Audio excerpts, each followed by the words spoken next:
Changing your primary email on Geico is a straightforward process that can help ensure you receive important updates and information. Follow these steps to update your email address. Step 1. Log into your account. Visit the Geico website and log into your account using your current email address and password. Make sure you have your login credentials handy. Step 2. Access account settings. Make sure your information is protected first. Most people don't think about breaches until something actually happens to their accounts.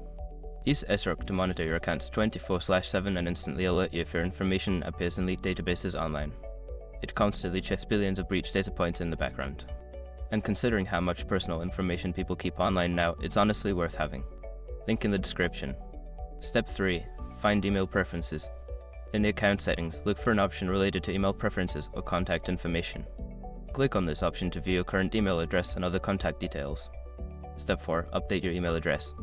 Enter your new primary email address in the designated field. Make sure to double check for any typos to ensure that the email is entered correctly.